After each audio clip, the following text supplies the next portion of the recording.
नाजरीन, मैं मियाँ ताहिर आपको दो तीन बड़ी अहम खबरें और बड़ी तहलका खेज़ खबरें देने आया हूँ।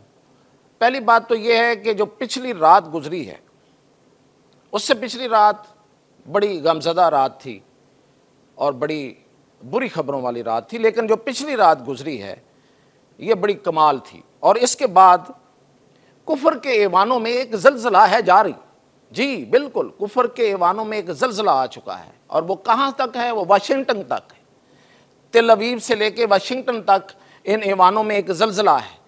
वो कैसे है ये बताऊंगा। और ये सब कुछ हुआ कैसे, ये मुमकिन कैसे हुआ, ये कैसे एक रात में कैसे काया पलट गई, एक दिन में कैसे काया पलट गई, और ये कि फिर जो इसके पीछे है वो कौन है, वो क्यों छुप के मदद कर रहा है, और आगे क्या होगा। तो इन सब खबरों के साथ पहली बात तो देखें, जो इज़राइल ने पिछली रात से पिछली रात ईरान पर हमला किया, उसने अपनी पूरी जितनी भी उसकी कुछ वो खुद उनके बकौल के सालों की कोशिश थी, कई बरसों से वो ये वहाँ पे जासूस पैदा करके तो वहाँ ईरान के अंदर अपनी चीज़ें लेके गए हुए थे, यानी कि ड्रोन्स और वहाँ पर मिसाइल्स, और मिसाइल भी वो जो कंधे से फायर हो सकते हैं, स्काइप NLOs, ये मिसाइल उनके पास थे, बड़े ही प्रिसाइज अटैक करते हैं।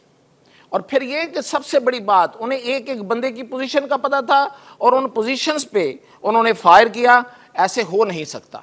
सिर्फ ये हम इस चीज़ के गवाह, हम पाकिस्तानी इस चीज़ के गवाह हैं कि जब यहाँ पे अमेरिका ड्रोन हमले करता था और अपनी मर्जी के टारगेट को निशाना बनाता था, वो कमरे के अंदर हो, वो गाड़ी के अंदर हो, या वो कहीं मूव कर रहा हो, इवन वो चलते हुए गाड़ी के अंदर भी, गाड़ी चल रही है तो उसको निशाना बना देता था। उसकी वजह सिर्फ ये है, वो टेक्नोलॉजी की एक ही रीज़न है उसके पीछे, वो ये है कि वहाँ पे चिप लगी होती थी, वो गाइडेड होता था।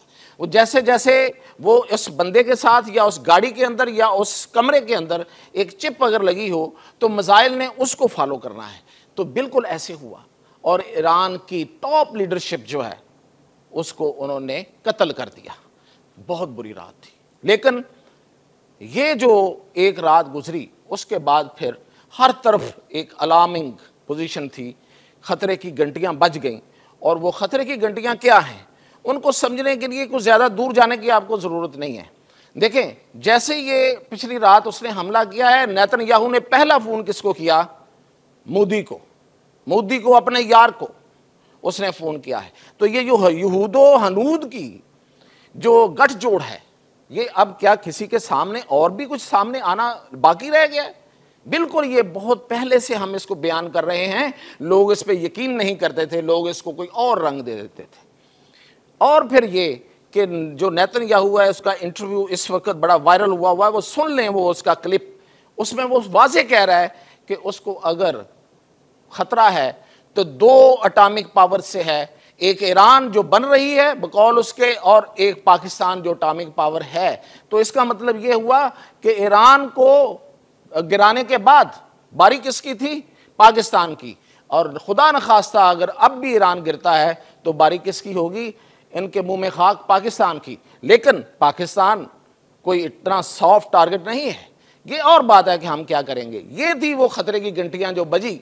और इसके अलावा क्या चाइना को ये गवारा है कि इस इलाके का, इस खिते का, इस पूरे इलाके का और पूरी दुनिया का अमन खराब कर दे एक इजराइल, एक गुंडा जो खुद एटॉमिक पावर है और उसकी एटॉमिक पावर की तरफ कोई बंदा देखता नहीं है। तो इसलिए चाइना भी इसमें, और फिर चाइना का जो रिस्पांस आया कि हम ये इजराइल ने रेड क्रॉस, जो रेड लाइंस हैं वो क्रॉस किए हैं, तो इट शोज कि वो भी बड़े गुस्से में था।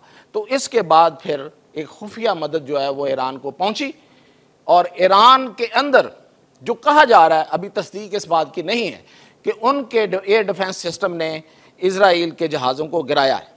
अच्छा, अब वो सोचने वाली बात ये है कि वो जहाज़ हैं क्या? वो बहुत जदीद जहाज़ हैं। इस जैसा जहाज़ इस वक्त पूरे वेस्ट के पास, पूरे मगरब के पास नहीं है, और वो उसमें बड़ा मान और तरान है उनको, वो F-35, और ये उनके पास जो है वो F-35S है, यानी कि उससे भी मॉडर्न उनका जो वर्जन है। तो वो जहाज़ गिराना उनके नज़दीक नामुमकिनात में है, इसीलिए वो दंदना रहे थे। बिला खौफ वो ईरान की फ़ज़ाओं में वो जहाज़ जो है वो घूम रहा था और वो फायरिंग कर रहा था, वो बम्बार्डमेंट कर रहा था। लेकिन ऐसे जहाज़ को अगर वो गिर गया है, जिसकी खबरें चल रही हैं, ईरानी खुद दे रहे हैं, जिन्मा न्यूज़ ने जो चाइना की है उसने भी ईरानी खबर को रेफरेंस बना कर ये खबर दी है, तो फिर उसको गिराया किसने होगा? ईरान का मेरी इतला के मुताबिक तो एयर डिफेंस सिस्टम जो है उसको उन्होंने हैक कर लिया था इजराइलीज ने, और उनके पास जाहिर है कि ये वाली साइबर टेक्नोलॉजी है। इसका तोड़ अगर किसी के पास है, देखें अगर ईरान की जो एयर डिफेंस है वो बहाल हुआ है, वो फ़ाल हुआ है दोबारा, तो उसको उस हैकिंग को ख़त्म करने का जो सलाहियत है वो पाकिस्तान के पास है। ये पाकिस्तान साबित कर चुका है। पाकिस्तान ने इंडिया को क्रिपल डाउन कर दिया था, इंडिया को मफलूज कर दिया था, और जो इंडिया के अंदर से इसकी तस्दीक सामने आ चुकी है। तो वो वाला साइबर फोर्स सिक्योरिटी जो है हमारे पास, जो साइबर सिक्योरिटी फोर्स है वो पाकिस्तान एयरफोर्स के पास है, और वही उसको बहाल कर सकती है। मैं इसकी तस्दीक नहीं कर रहा, लेकिन इसके अलावा और कौन है खित्ते में जो उसको ये मदद दे सकता है? और इससे भी बड़ी खबर मैं आपको बता रहा हूँ, वो ये है कि अमेरिका में वाशिंगटन में एक खुफिया इजलास हुआ, एक खुफिया मीटिंग हुई। उसमें ट्रंप जो है वो अपनी एजेंसीज पे, अपने साइंसदानों पे, अपने टेक्नोलॉजी पे के जो गुरु हैं उन पे वो चीखा है, वो चंगाड़ा है, और उसने कहा है कि इट्स अ फेलियर जो इजराइल में हुआ है। हमारा आयरन डोम, हमारा थॉर्ड और उनका एरो 2, एरो 3 सारे के सारे नाकाम हो गए। ईरान के मिसाइल वहां पे जाके हिट किए हैं, कितना नुकसान हुआ है ये बात की बात है। मिसाइल का हिट करना सबसे बड़ी बात है, और इस पे वो इतना परेशान है कि उसने कहा है कि ये हमारा चीन के सामने ये हमारा बहुत बड़ा फेलियर है।